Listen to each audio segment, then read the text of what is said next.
उत्तर प्रदेश में कैबिनेट मंत्री शिवपाल यादव के सभी विभाग वापस किए जाएंगे। शिवपाल यादव से राजस्व, सहकारिता, लोक निर्माण विभाग और सिंचाई विभाग वापस ले लिया गया था। शिवपाल यादव के पास सिर्फ समाज कल्याण विभाग था, जिससे उन्होंने कल इस्तीफा दे दिया था। आज दिन में कई मुलाकातों के बाद मुलायम सिंह ने ये कहा था कि उनके रहते पार्टी को नुकसान नहीं होगा। पार्टी के अंदर हमारा किसी के मसले हमारे किसी नेता का चाहे रामपाल हो कोई हो मुलायम सिंह ने बर्खास्त पूर्व खनन मंत्री गायत्री प्रजापति की सरकार में वापसी का ऐलान किया। तो आज प्रजापति की कार्रवाई की गई, वो रद्द की जाती है। कल सुबह 11 बजे मुलायम सिंह, शिवपाल यादव और अखिलेश यादव की बैठक होगी। जनता के हित में शासी कदम उठाएं, अच्छी बात है। सोच समझ के उठाएं तो और अच्छा बात है, और अनुभवी लोगों से कभी कभी बात कर लिया करें तो और अच्छी बात है। 12 सितंबर को यूपी सरकार के 2 मंत्री गायत्री प्रजापति और राजकिशोर सिंह की बर्खास्तगी के बाद पार्टी में विवाद की स्थिति बनी थी। आरजेडी नेता शहाबुद्दीन की जमानत के खिलाफ सुप्रीम कोर्ट में 2 याचिका दायर की गई है। पहली याचिका अपने 3 बेटे खोने वाले चंद्रकेश्वर प्रसाद ने दायर कराई है, जबकि दूसरी याचिका बिहार सरकार की ओर से दाखिल की गई है। सुप्रीम कोर्ट से तो अब उम्मीद है कि बेल को मैंने तो रिजेक्ट हो सकता है। बेल कैंसिल होने के बाद ऐसे आदमी को या तो बिहार से अलग रखा जाए अथवा फांसी की सजा दी जाए। जुडिशरी का मामला है। जुडिशरी ने अदालत ने बेल हमें ग्रांट किया है। अदालत ने कहा कि निकल जाओ, मैं निकल आया। कहा है कि आ जाओ तो आ जाएं। सुप्रीम कोर्ट में शहाबुद्दीन की याचिका पर सोमवार को सुनवाई होगी। अरुणाचल प्रदेश में कांग्रेस को बड़ा झटका लगा है। मुख्यमंत्री पेमा खांडू 43 विधायकों के साथ पीपल्स पार्टी ऑफ अरुणाचल में शामिल हो गए हैं। इसी के साथ कांग्रेस सरकार पीपीए सरकार में तब्दील हो गई। कांग्रेस के साथ अब केवल एक विधायक नबाम टुकी ही बचे हैं। 2 महीने पहले कांग्रेस सरकार की बहाली के बाद पेमा खांडू राज्य के सीएम बने थे। उनका कहना है कि वो अपने कांग्रेस के जो नेतृत्व से वो नाराज है। वो दिल्ली में आकर के 5-5, 6-6 दिन मुख्यमंत्री और मंत्रियों को उनके नेतृत्व से मिलने के लिए यहाँ इंतजार करना पड़ता है, तो नाराज होगा ही। और कांग्रेस की लीडरशिप में तो आज बिल्कुल एक खोखलापन सा है, तो वो नाराज हो गए। हमसे उसमें कोई लेन देन नहीं है।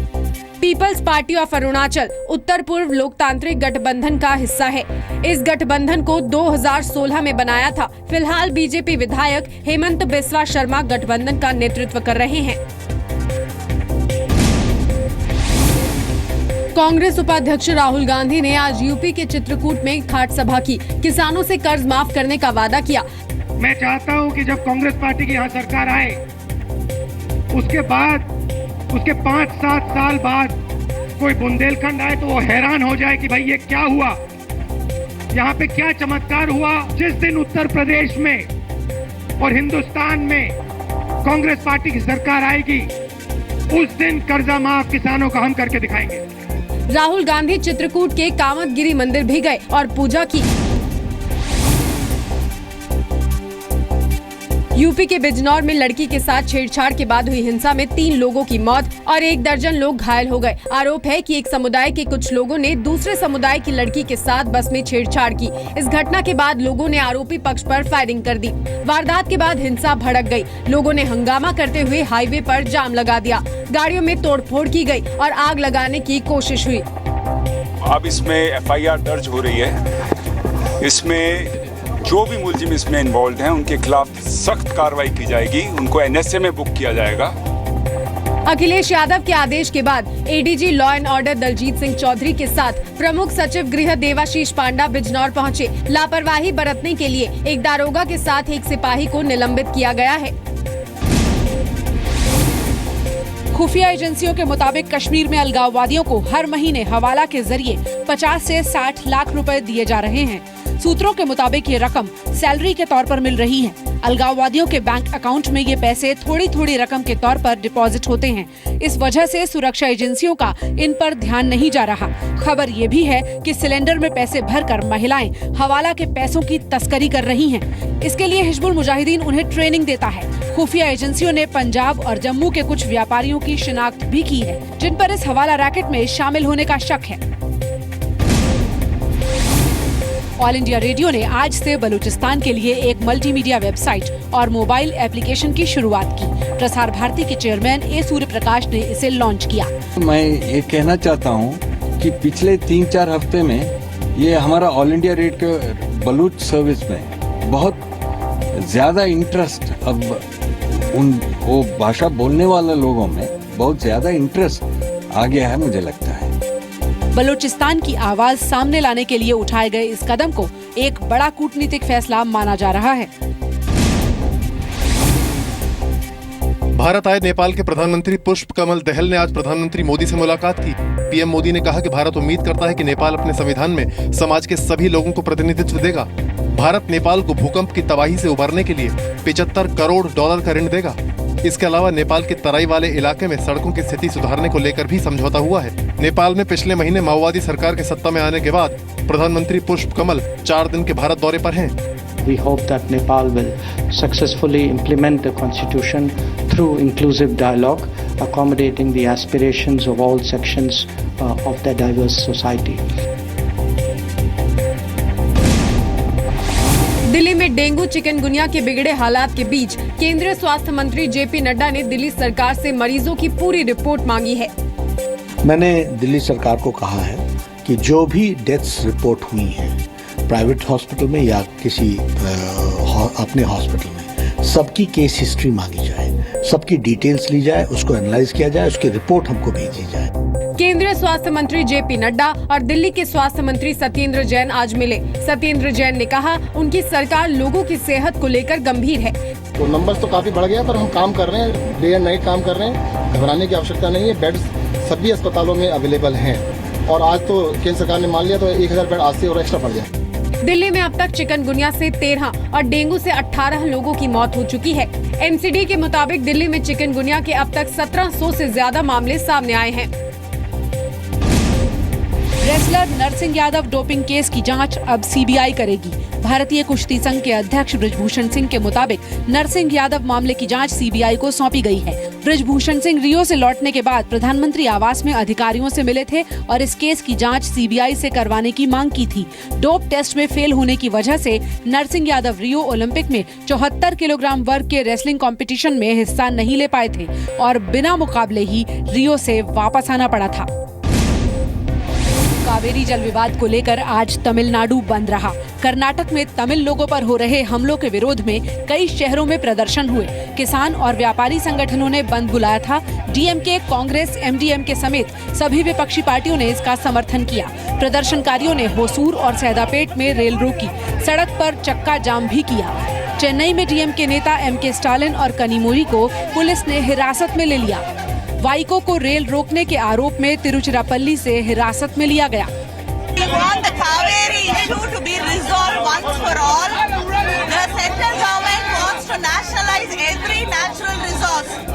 पूरे तमिलनाडु में बड़ी संख्या में पुलिस बल तैनात किया गया था। स्कूल कॉलेज बंद रहे, सड़कों से ट्रैफिक गायब रहा और बाजार भी बंद थे। मशहूर अमेरिकी लेखक मार्क ट्वेन ने कहा था, "A lie can travel halfway around the world while the truth is putting on its shoes." यानी सच के मुकाबले झूठ की चाल बहुत तेज होती है और जितनी देर में सच अपने जूते के फीते बांधता है उतनी देर में झूठ आधी दुनिया का सफर तय कर लेता है। यानी झूठ की जो स्पीड होती है, जो गति होती है, वो सच के मुकाबले बहुत तेज होती है। झूठ सच के मुकाबले ज्यादा गति से फैलता है। आज हम सोशल मीडिया पर फैलाए जा रहे एक ऐसे ही झूठ का डीएनए टेस्ट करेंगे, क्योंकि आज इंतहा हो चुकी है, हद हो चुकी है। आपको याद होगा, आज से 2 दिन पहले डीएनए में हमने आपको बांग्लादेश की राजधानी ढाका से आई कुछ तस्वीरें दिखाई थी। हमने आपको दिखाया था कि कैसे बकरीद के बाद ढाका की सड़कों पर जानवरों के खून की बाढ़ सी आ गई थी। ईद पर जानवरों की कुर्बानी के बाद ढाका की सड़कों पर खून की नदियां बहने लगी। ढाका के कई इलाकों में जानवरों का ये खून सड़कों पर बहने लगा था। और इस वक्त जो वीडियो आप देख रहे हैं ये उसी का वीडियो है, उसी की तस्वीरें हैं। ये तस्वीरें दिखाने के बाद हमने आपसे एक सवाल भी पूछा था और वो सवाल ये था कि क्या धर्म के नाम पर इतनी बड़ी संख्या में जानवरों को मारना, उनकी जान लेना जायज़ है? जब धर्म के ठेकेदार और मजहब पर राजनीति करने वाले लोग हमारे सवाल का जवाब नहीं दे पाए, तब उन्होंने इस खबर को झूठा बनाकर सोशल मीडिया पर ट्रेंड करवाना शुरू कर दिया और ये कोशिशें शुरू हो गई कि किसी तरीके से ये साबित किया जाए कि ये सच झूठ है। और आपने भी पिछले 48 घंटों में ऐसी ही तस्वीरें सोशल मीडिया पर जरूर देखी होंगी। हमारे बहुत सारे दर्शकों ने, या आप उनकी संख्या का अंदाजा लगाइए, इस देश में लाखों लोगों के व्हाट्सएप पर, उनके फेसबुक पर और ट्विटर पर उन्हें ऐसी तस्वीरें भेजी गईं जिनमें यह कहा गया कि असल में ये तस्वीर झूठी थी। इन तस्वीरों को दिखाकर यह साबित करने की कोशिश की जा रही है कि ढाका में ऐसा कुछ हुआ ही नहीं था। इन तस्वीरों को देखने के बाद बड़ी संख्या में लोगों ने हमसे पूछा कि आखिर इन तस्वीरों का सच क्या है। इसलिए आज इस खबर को प्राथमिकता देते हुए हम आपको सच बताने की पूरी कोशिश कर रहे हैं और ऐसे तमाम लोगों को यह हमारा जवाब होगा जो लगातार सोशल मीडिया पर पैसा लेकर सच को झूठ साबित करने की कोशिश करते हैं। सोशल मीडिया पर डीएनए में दिखाई गई तस्वीरों और वीडियो को झूठा बताया जा रहा है। सोशल मीडिया पर यह दुष्प्रचार शुरू कर दिया गया है और उसमें यह बताया जा रहा है कि जो तस्वीरें हमने आपको दिखाई थी वो असल में फोटोशॉप्ड तस्वीरें थीं, यानी मॉर्फ थीं, नकली थी और उनके साथ छेड़छाड़ की गई थी। लेकिन हम आपको बता दें कि जो खबर और तस्वीरें हमने आपको दिखाई थी वो 100% सच थी और ये उतना ही बड़ा सच था जितना ढाका की सड़कों पर बहता हुआ जानवरों का खून था। डीएनए में हमने जानवरों का खून बहाने वाले लोगों को इको फ्रेंडली ईद मनाने का सुझाव दिया था, लेकिन हमारे सुझाव पर गौर करने की बजाय बहुत सारे लोग सोशल मीडिया पर ढाका की नकली तस्वीरें पोस्ट करने लगे। और उन तस्वीरों में क्या बताया गया था? हमने आपको जो तस्वीरें दिखाई थी उसमें लाल पानी सड़कों पर बह रहा था और यह लाल इसलिए हुआ था क्योंकि उस वक्त लोगों ने बड़ी संख्या में जानवरों को काटा था और ये जानवरों का खून बारिश के पानी में मिल गया, जिसकी वजह से ढाका की सड़कों पर इस तरह का लाल पानी नजर आने लगा जो हम आपको दिखा रहे हैं। ये तस्वीर नहीं है, ये वीडियो है और वीडियो को मॉर्फ नहीं किया जा सकता, वीडियो को फोटोशॉप नहीं किया जा सकता। उसके बाद पैसा लेकर सोशल मीडिया पर जो लोग दुष्प्रचार करते हैं उन्होंने एक नई तस्वीर निकाली और जिन तस्वीरों में लाल रंग की ये सड़कें दिखाई गई थी जहां लाल पानी था, उन्होंने इस पानी का रंग बदलकर इसे नॉर्मल पानी की तरह बना दिया, इसको सफेद बना दिया और फिर नकली तस्वीरों के आधार पर अब ये कहने की कोशिश करने लगे कि ये जो नकली तस्वीर है ये असली है और खून वाली तस्वीर नकली थी। इन लोगों ने फोटोशॉप तकनीक की मदद से ढाका की सड़कों पर बहते खून का रंग लाल से ऐसा बना दिया जो कि पानी का असली रंग होता है। यानी जो तस्वीरें असली थी उनका रंग बदल दिया गया, असली तस्वीर को झूठा बता दिया गया और झूठी तस्वीर को सच्चा बता दिया गया। झूठी तस्वीर को सच्चा बताकर सोशल मीडिया पर ट्रेंड कराने की कोशिश की गई और ये सब कुछ वो ताकतें कर रही हैं जो कि सांप्रदायिकता की राजनीति करती हैं और जो पैसा लेकर दुष्प्रचार करते हैं सोशल मीडिया पर। साजिश की झूठी और फर्जी तस्वीरों के प्रचार प्रसार के लिए सोशल मीडिया पर एक पूरा तंत्र लगा हुआ है। इसमें सिर्फ दूषित सोच रखने वाले लोग ही शामिल नहीं थे, बल्कि एक राजनीतिक पार्टी भी इस दुष्प्रचार का हिस्सा बन गई और आज हम उस पार्टी को भी छोड़ेंगे नहीं, उसका नाम हम लेंगे। आम आदमी पार्टी की लखनऊ यूनिट ने अपने फेसबुक पेज पर एक तस्वीर शेयर करते हुए लिखा कि ढाका की ये तस्वीरें नफरत फैलाने वालों का षड्यंत्र निकली। आम आदमी पार्टी ने दावा किया कि ये तस्वीरें झूठी थी और इन्हें फोटोशॉप किया गया था। साधारण पानी को लाल करके उसे खून बताया गया। और ये जो मैं आपको इस वक्त तस्वीर आपकी स्क्रीन पर दिखा रहा हूं, ये आम आदमी पार्टी की लखनऊ यूनिट का फेसबुक अकाउंट है और आप ये भी देख सकते हैं ये वेरीफाइड अकाउंट है। किसी वेरीफाइड अकाउंट से इस तरह का झूठ प्रसारित करना, झूठ का प्रचार करना अपने आप में किसी अपराध से कम नहीं है। और यहां पर हम फेसबुक से भी अपील करेंगे कि उनके वो वेरीफाइड अकाउंट्स जहां से झूठ फैलाया जा रहा है, उन्हें ऐसे अकाउंट्स को तुरंत बंद कर देना चाहिए। लेकिन यहां पर हम आम आदमी पार्टी के नेताओं समेत उन तमाम लोगों को यह भी बता देना चाहते हैं कि ढाका की सड़कों पर जो पानी था उसका रंग बिल्कुल लाल था और वो जानवरों का ही खून था। हम ये मानते हैं कि कई राजनीतिक पार्टियां और सोशल मीडिया पर भाड़े के लोग जो कि पैसा लेकर आते हैं, इन तस्वीरों को सांप्रदायिक रंग देने की कोशिश कर रहे हैं। ये एक तरह से नफरत फैलाने की साजिश है और सच को झूठ बताने के लिए पैसा लेकर किया गया दुष्प्रचार है। ढाका में सड़कों पर बहती खून की नदियों की खबर पूरी दुनिया के मीडिया ने दिखाई, यहां तक कि बांग्लादेश के खुद के अखबारों ने भी इसे कवर किया। और अब मैं आपको रशिया के रशिया टुडे न्यूज चैनल की एक क्लिप दिखाना चाहता हूं, जिसे इस चैनल ने अपने ऑफिशियल यूट्यूब अकाउंट पर पोस्ट किया है। पहले आप ये तस्वीर देखिए, ये रशिया टुडे चैनल की तस्वीर है।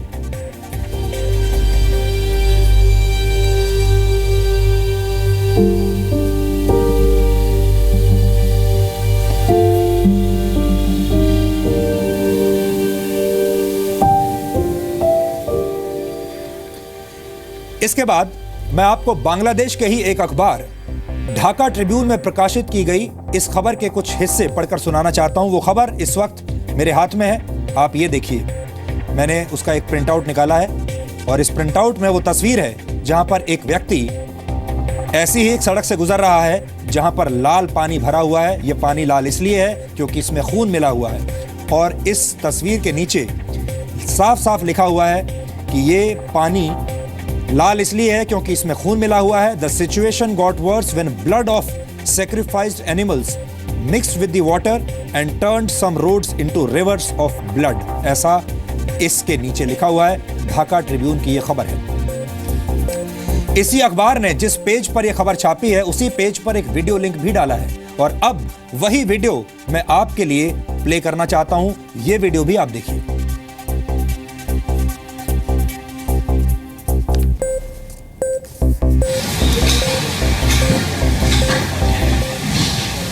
ये वही वीडियो है और जैसा कि हम आपको बता रहे हैं कि एक तस्वीर को, एक स्टिल पिक्चर को मॉर्फ किया जा सकता है, फोटोशॉप किया जा सकता है, लेकिन वीडियो को फोटोशॉप करना इतना आसान नहीं होता। और ये वीडियो सबूत हैं उस दिन के, ये सबूत हमने आपको उस दिन भी दिखाए थे, लेकिन इसके बाद हमारे ही देश के कुछ लोग सोशल मीडिया पर भाड़े के लोगों को लाकर इस तस्वीर को झूठा साबित करने में लग गए। ढाका में खून की नदियों की तस्वीरों को सिर्फ हमने प्रमुखता से नहीं दिखाया बल्कि दुनिया भर के मीडिया ने इस खबर को पूरी कवरेज दी है। CNN और BBC जैसे विदेशी मीडिया ने भी इस खबर को प्रकाशित किया है और आज मेरे पास उनके ट्विटर अकाउंट्स, उनके वेबसाइट्स पर क्या लिखा है वो भी मैं आपको दिखाना चाहता हूं। ये देखिए, इस वक्त मेरे पास BBC हिंदी का एक प्रिंट आउट है जिसमें लिखा है, क्या फोटोशॉप तस्वीरों से आपकी राय भी बदलती है? बकरीद पर ढाका में जानवरों की कुर्बानियों के कारण सड़कों पर आया पानी लाल हो गया और ये तस्वीर उन्होंने बताई है। और साथ ही जो फोटोशॉप तस्वीर है जो कि ये वाली है जिसमें आपको नॉर्मल पानी दिखाई दे रहा है, ये तस्वीर जो है ये फोटोशॉप्ड है। ये मैंने आपको BBC का दिखाया। अब देखिए CNN ने क्या लिखा है। CNN ने लिखा है, ये उसका हेडलाइन है जिसमें लिखा है, Bangladesh reverse of blood run through Dhaka after animal sacrifices, और उसमें भी यही वीडियो पोस्ट किया गया है। यहाँ देखिए, ये उनके वेबसाइट का एक प्रिंट आउट है, यहाँ पर वो वीडियो पोस्ट किया है और ये वो खबर है। इसके बाद द गार्डियन अखबार जो कि बहुत प्रतिष्ठित अखबार है दुनिया का, उसने भी ये छापा और हेडलाइन है, reverse of blood flow on streets of Dhaka after Eid animal sacrifices. ये देखिए,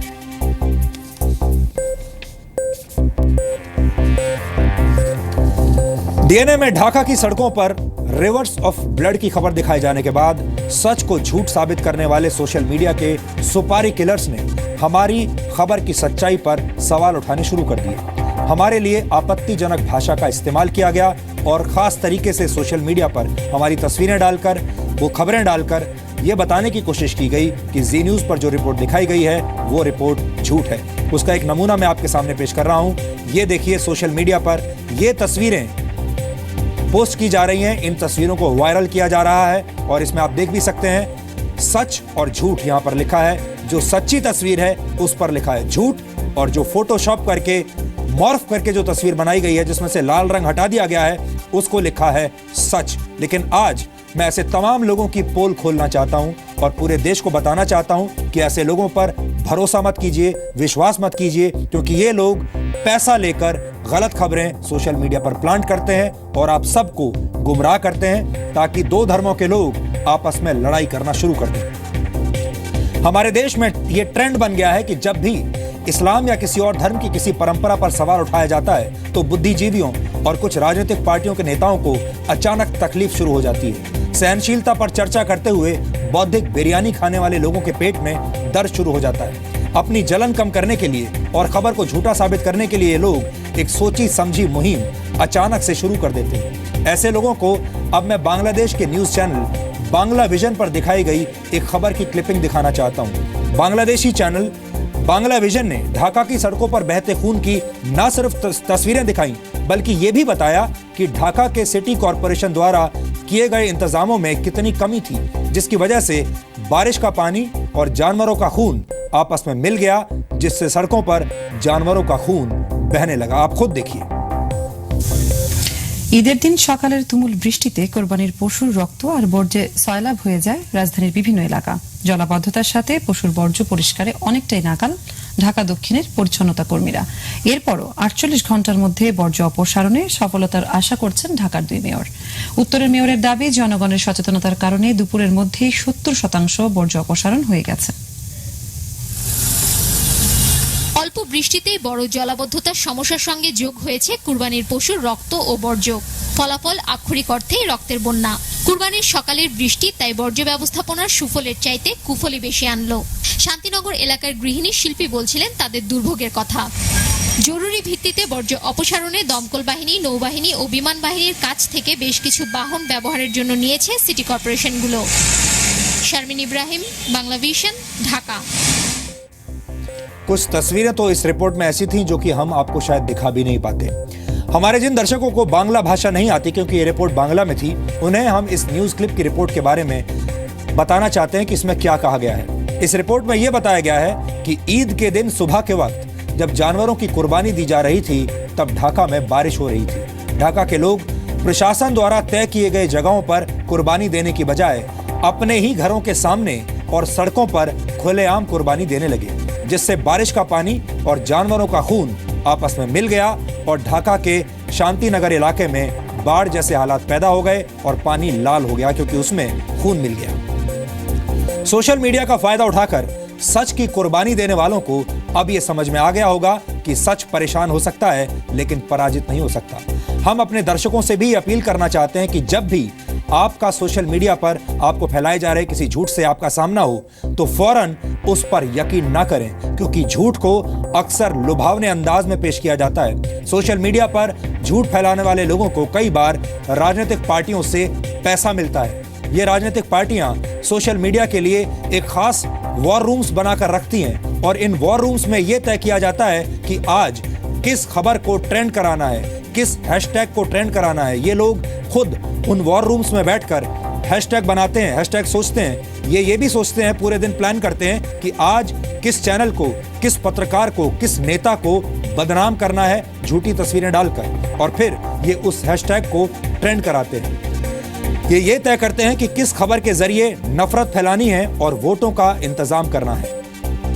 इन वॉर रूम्स में कई बार तस्वीरों को फोटोशॉप कर दिया जाता है और सांप्रदायिक नफरत फैलाकर वोटों का ध्रुवीकरण करने की पूरी कोशिश शुरू हो जाती है। ऐसी खबरों को ट्रेंड कराने वाले लोगों को राजनीतिक पार्टियों से पैसा मिलता है। आप ये भी कह सकते हैं कि ये लोग इन राजनीतिक पार्टियों के पेरोल पर काम करते हैं और ऐसे तमाम लोग नकली और फर्जी अकाउंट्स बनाकर रखते हैं। हजारों और लाखों की संख्या में इस वक्त सोशल मीडिया पर फर्जी अकाउंट्स काम कर रहे हैं। ऐसे तमाम लाखों की संख्या में लोग हैं जो कि पैसा लेकर अपने अकाउंट को इस्तेमाल होने देते हैं और वो अपने अकाउंट के साथ फर्जी फॉलोअर्स बनाते हैं।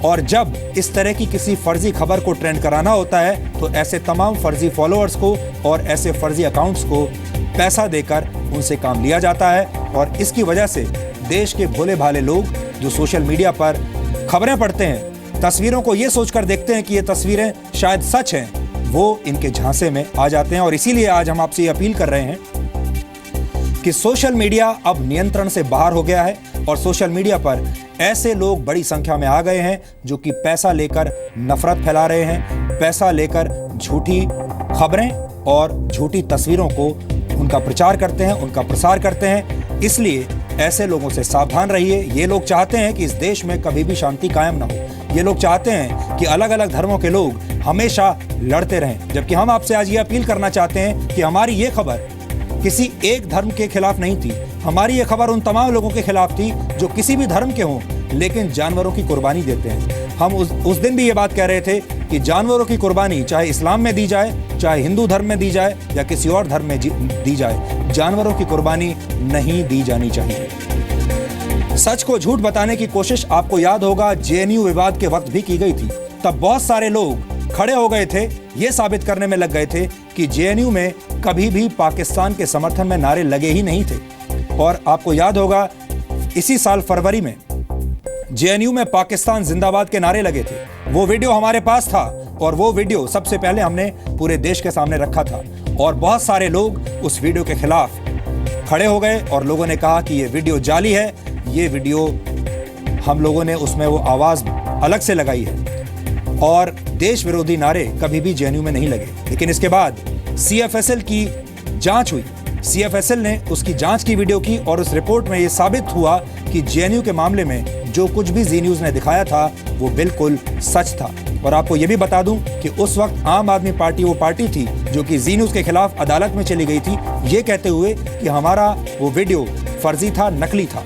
और वो मामला अब अदालत में आम आदमी पार्टी के ऊपर उल्टा पड़ने वाला है क्योंकि सीएफएसएल ने अपनी रिपोर्ट में कहा है कि जी न्यूज का वीडियो बिल्कुल सही था। और इस बार भी ऐसा ही हुआ। हमने आज आपके सामने ये साबित किया है कि जो कुछ पिछले 48 घंटों में आपके फेसबुक अकाउंट पर, आपके ट्विटर हैंडल पर और आपके व्हाट्सएप पर आया है वो तमाम तस्वीरें झूठी थी और ये एक दुष्प्रचार है। इसलिए हम आप सबको एक बार फिर आगाह करना चाहते हैं कि आप सोशल मीडिया पर नफरत फैलाने वाले लोगों के झांसे में न आएं, अपना दिमाग लगाएं और नफरत की राजनीति करने वालों की पहचान करके उन्हें अनफ्रेंड करें, उनका बहिष्कार करें और उन्हें उन्हीं की भाषा में जवाब दें। यहाँ पर हम एक बात और जोड़ना चाहते हैं और वो ये कि हम किसी धार्मिक परंपरा के बिल्कुल खिलाफ नहीं हैं। हम सिर्फ ये कह रहे हैं कि धर्म के नाम पर जानवरों को मारना अच्छी बात नहीं है। किसी भी जानवर को मारना और उसका खून बहाना धर्म का हिस्सा नहीं हो सकता। हर धर्म का त्योहार हमें शांति, सद्भाव और भाईचारा सिखाता है। कोई भी धर्म किसी को मारने की सीख नहीं देता और इसीलिए हम बार बार आपसे उस दिन भी यही अपील कर रहे थे। इस डीएनए टेस्ट के पीछे हमारा मकसद उन लोगों को जवाब देना था जो हमारी सच्चाई और हमारी पत्रकारिता पर सवाल खड़े करते हैं। हमें लगता है दूषित सोच रखने वालों को अगर वक्त पर जवाब नहीं दिया जाए तो उनके हौसले और भी बढ़ जाते हैं और वो झूठ की बड़ी बड़ी फैक्ट्रियां लगा लेते हैं। ऐसे लोगों को तुरंत रोकना बहुत जरूरी है और हम इन्हें रोकने का ये काम ऐसे ही करते रहेंगे। हम इन्हें आगे नहीं बढ़ने देंगे।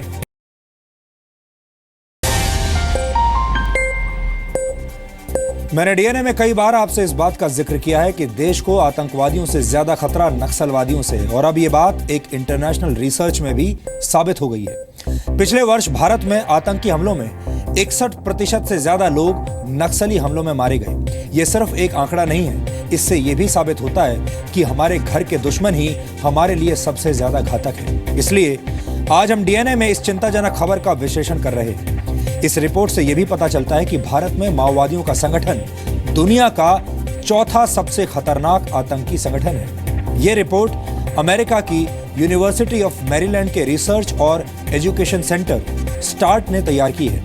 यह रिसर्च सेंटर अमेरिका के स्टेट डिपार्टमेंट यानी विदेश मंत्रालय के साथ मिलकर पूरी दुनिया में आतंकवाद पर रिसर्च करता है।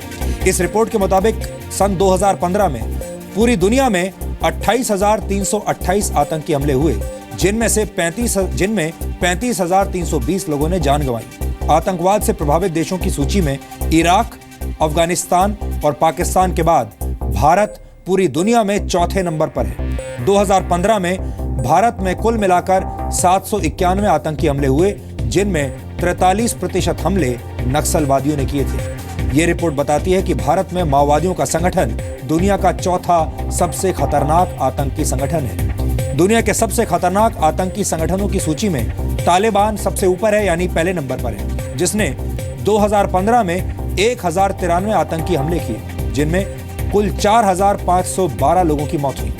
आईएसआईएस दुनिया का दूसरा सबसे खतरनाक आतंकी संगठन है, जिसने पिछले वर्ष 931 हमलों को अंजाम दिया और इन हमलों में 6,050 लोगों की मौत हुई। इस लिस्ट में तीसरे नंबर पर बोको हरम है, जिसने 2015 में 491 आतंकी हमले किए और इन हमलों में 5,450 लोगों की जान चली गई। इसके बाद चौथे नंबर पर भारत के माओवादी हैं, जिन्होंने 2015 में 343 हमले किए और इन हमलों में 176 लोग मारे गए, जबकि इस दौरान भारत में हुए आतंकवादी हमलों में 113 लोग मारे गए। यानी आतंकी हमलों से ज्यादा लोग नक्सली हमलों में मारे गए। ये रिपोर्ट ये भी बताती है कि भारत में आतंकी हमलों में किडनैप या बंधक बनाने की घटनाओं में 3 गुना की बढ़ोतरी हुई है। 2014 में बंधक बनाने या किडनैपिंग की 305 घटनाएं हुई, जो 2015 में बढ़कर 862 हो गई। यानी इस रिपोर्ट के मुताबिक भारत के लिए नक्सलवाद बहुत बड़ा खतरा है। हमने भारत में नक्सलवाद पर आज बहुत ही विस्तृत रिसर्च किया है, जिसमें हमारे सामने बहुत सारी चौंकाने वाली जानकारी आई हैं, जो हम आपके साथ आज शेयर करेंगे। 2005 से 2016 तक नक्सली हमलों में कुल मिलाकर 7,187 लोग मारे गए। इन 12 वर्षों में हुए नक्सली हमलों में 2,914 आम नागरिक मारे गए, जबकि 1,840 सुरक्षा बलों के जवान शहीद हुए। हालांकि इस दौरान सुरक्षा बलों ने 2,433 नक्सलियों को भी मार गिराया। ये आंकड़े बताते हैं कि नक्सली देश की आस्तीन में सांप की तरह पल रहे हैं। डीएनए में हमने कई बार नक्सलियों के गढ़ से आपके लिए ग्राउंड रिपोर्टिंग की है। जी न्यूज के जांबाज रिपोर्टर्स उन इलाकों में गए जहां नक्सलियों का संविधान चलता है, जहां नक्सलियों की जनताना सरकार चलती है। वो भोले भाले आदिवासियों को बहकाते हैं, उन्हें डराते हैं, उन्हें हथियार और ट्रेनिंग देकर हिंसा में धकेल देते हैं। इसलिए आपको हमारी रिपोर्टिंग्स के कुछ चुने हुए हिस्से आज हम एक बार फिर से दिखाना चाहते हैं, जिसके बाद आपको ये समझ आ जाएगा कि नक्सलवाद हमारे देश में कितनी बड़ी समस्या है। हम शायद उसे उतनी गंभीरता से नहीं ले रहे हैं जितनी गंभीर ये समस्या है।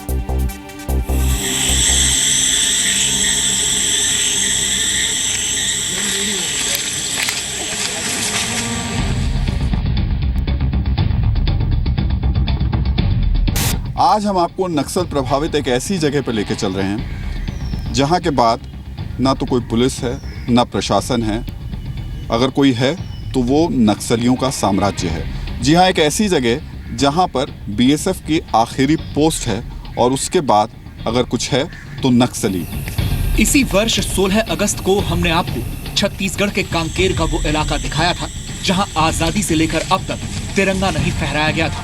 इस इलाके में इस बार के स्वतंत्रता दिवस से पहले तक नक्सली काला दिवस मनाया करते थे। जिसके हाथ में तिरंगा होता था, नक्सली उसे गोली मार देते थे।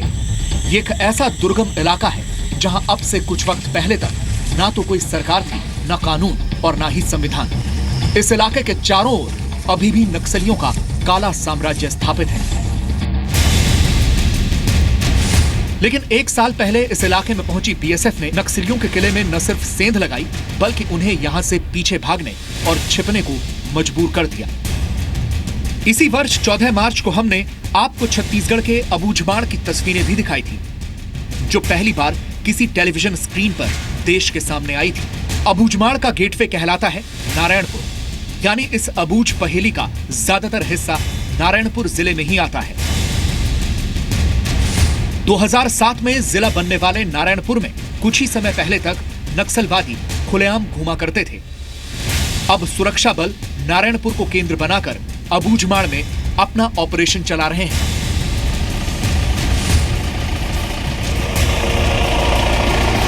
रायपुर से 300 किलोमीटर दूर इस इलाके में आईटीबीपी की 2 बटालियन अबूझमाड़ के जंगलों को लाल आतंक से मुक्ति दिलाने के लिए दिन रात मौत से सामना कर रही है। सुरक्षा बलों के लिए यहाँ के रास्ते जितने अनजान हैं, उतनी ही यहाँ की भाषा भी। ज्यादा दिन नहीं बीते हैं जब नारायणपुर में जेल पर हमला कर नक्सलवादियों ने अपने साथियों को छुड़ा लिया था। अबूझमाड़ लिबरेटेड जोन कहलाता था और नक्सलवादियों की समानांतर सत्ता यहाँ चलती थी। लेकिन अब हालात बदल चुके हैं। सुरक्षा बल अबूझमाड़ के काफ़ी अंदर तक जा रहे हैं और यहाँ इस किस्म के पेट्रोलिंग, इस किस्म की गश्त के जरिए नक्सलवादियों के दिलों में खौफ और गांव वालों, आदिवासियों के दिल में भरोसा पैदा किया जा रहा है। इस एरिया में आपको मेन चैलेंजेस क्या है? यहाँ पे सबसे बड़ा चैलेंज यहाँ पे जो नक्सल की समस्या है, यहाँ के जंगल जो कि चलना आप देख ही रहे हैं, चारों तरफ जंगल है, कोई आबादी नहीं है, जिसको पार करना बहुत मुश्किल है। यहाँ पे फौज के प्रति उतना सिविलियंस का रवैया नहीं है, कि हमें कोई ऐसी खबर या कोई मुहैया करा सके जिससे कि हम ऑपरेशंस कर सकें। इस पूरी सीरीज में हमने आपको दिखाया था कि कैसे आदिवासियों को एक एक फल और तेंदुपत्ते की हर गड्डी पर नक्सलवादियों को टैक्स देना पड़ता है।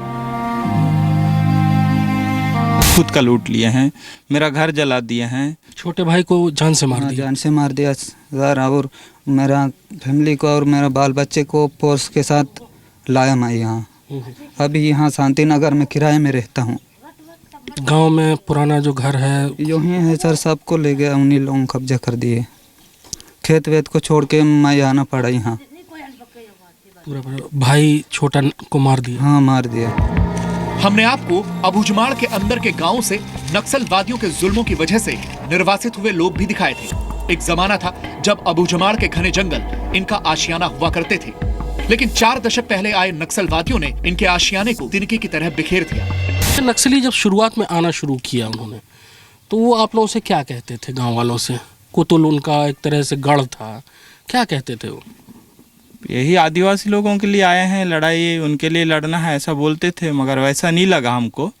वो गलत होना चालू हुआ बीच में से। वो हमारे लोगों को मात्रा टोटल एकजुट करने के लिए वो लोग झूठ बोलते थे, और झूठ बोल के जो है ना इकट्ठा करके मीटिंग लेते थे, और धीरे धीरे उनका रूपरेखा देखने को मिला कि हमारे लोगों को भगाना, काटना, मारना, पीटना यही चालू किए वो लोग। अपने तथाकथित लिबरेटेड जोन में अपने आतंक का राज कायम रखने के लिए नक्सली आतंक का सहारा लेते हैं। तरीका सीधा है, किसी भी गांव में गए, जनताना अदालत लगाई, गांव वालों को इकट्ठा किया, अपराध सुना और उसी वक्त फैसला दे दिया। क्या किया उन्होंने आपके खेत को, घर को? हमारा तो सब बैला उला छेरी उरी धान पूरा को ले लिया। मतलब आपका बैल, आपकी बकरी, धान सब ले लिया? मेरे ऊपर शक किया कि मुखबिर ही करके मेरे को घर में सोया था, 8 बजे आके मेरे कुट्टा के ले गया था, 3 जान को ले गया था, और पिटाई किया, बांध के ले गया था मेरे को ऐसा कपड़ा में। कुल मिलाकर डीएनए में हमने वक्त वक्त पर आपको नक्सलियों के इसी गढ़ की सच्चाई दिखाई है, और ये बात अब साबित हो चुकी है कि नक्सली इस देश के लिए एक नासूर बन चुके हैं। माओवादी भारत के लिए एक ऐसी बीमारी बन चुके हैं जिसका फिलहाल कोई इलाज नजर नहीं आता। भारत के 17 राज्यों के 118 जिलों में माओवादी सक्रिय रूप से आतंक फैला रहे हैं। 2015 में एक आरटीआई के जवाब में गृह मंत्रालय ने बताया था कि पिछले 10 वर्षों में नक्सली संगठन सीपीआई माओइस्ट्स ने 489 ट्रेनिंग कैंप्स लगाए थे, जिनमें 40,000 नक्सलियों को गुरेला वॉरफेयर और हथियारों की ट्रेनिंग दी गई थी। नक्सली संगठन पीपल्स लिबरेशन गुरेला आर्मी यानी पीएलजीए के पास 9,000 से लेकर 12,000 तक नक्सली फाइटर्स मौजूद हैं। नक्सलियों ने वसूली को अपना मुख्य धंधा बनाया हुआ है, और इस वसूली का सालाना कारोबार सैकड़ों करोड़ रुपए का है। इस पैसे के जरिए ही ये लोग आधुनिक हथियार खरीदते हैं। लोकसभा में दिए गए एक आंकड़े के मुताबिक नक्सली हर साल 140 करोड़ रुपए की वसूली करते हैं। ये सरकारी आंकड़ा है, लेकिन यह वसूली इससे कहीं ज्यादा की होती है।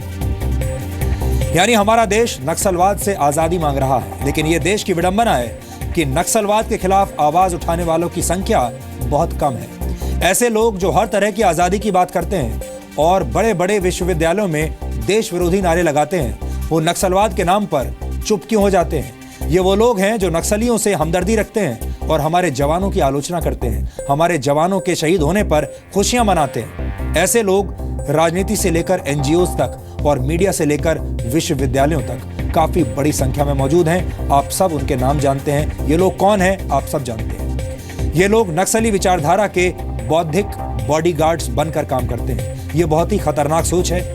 देश से नक्सलवाद के जहर को मिटाने के लिए हमें उस सोच को खत्म करना होगा जो नक्सलवादियों और उनके द्वारा की जा रही हिंसा का समर्थन करता है।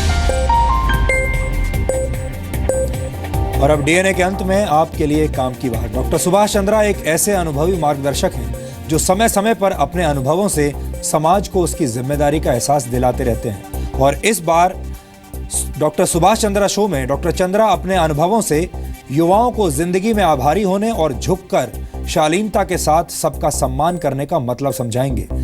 आप इस शो के जरिए अपना जीवन बदल सकते हैं, इसलिए आप दिन और समय नोट कर लीजिए।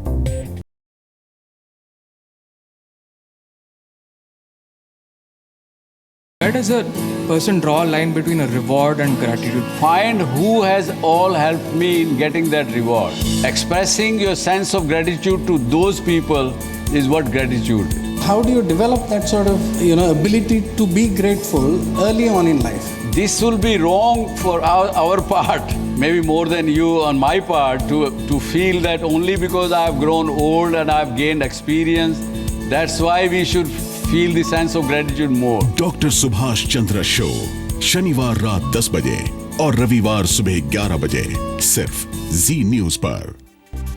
और अब अंत में आज के इतिहास पर नजर डालते हैं। कर्नाटक संगीत की सबसे लोकप्रिय आवाज MS सुब्बुलक्ष्मी का जन्म 1916 में आज ही के दिन तमिलनाडु के मदुरई में हुआ था। उन्होंने 10 साल की उम्र में अपना पहला एल्बम रिकॉर्ड किया था। उन्हें जवाहरलाल नेहरू ने क्वीन ऑफ म्यूजिक और लता मंगेशकर ने तपस्विनी कहा था। वो संगीत की दुनिया की पहली हस्ती थी जिन्हें भारत रत्न से सम्मानित किया गया था। 1932 में आज ही के दिन ब्रिटिश चिकित्सक डॉक्टर रोनाल्ड रॉस का निधन हुआ था। उन्होंने अपने शोध से पूरी दुनिया को ये बताया कि मलेरिया असल में मच्छरों से फैलता है। उन्होंने मलेरिया से लड़ने के तरीकों की खोज भी की थी।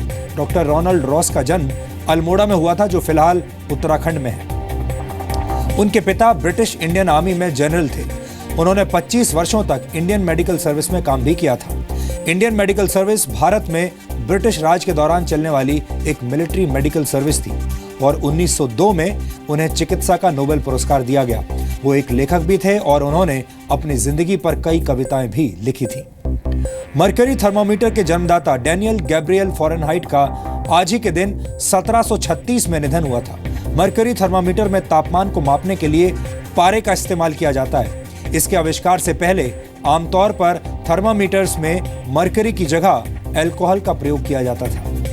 1959 में आज ही के दिन दुनिया की पहली सफल फोटोकॉपी मशीन जेरोक्स 914 दुनिया के सामने आई थी। इसका आविष्कार करने वाले चेस्टर कार्लसन ने न्यूयॉर्क शहर में आयोजित एक लाइव टीवी शो में इस मशीन का कमाल दिखाया था। इस आविष्कार ने डॉक्यूमेंट कॉपिंग इंडस्ट्री में क्रांति का काम किया था।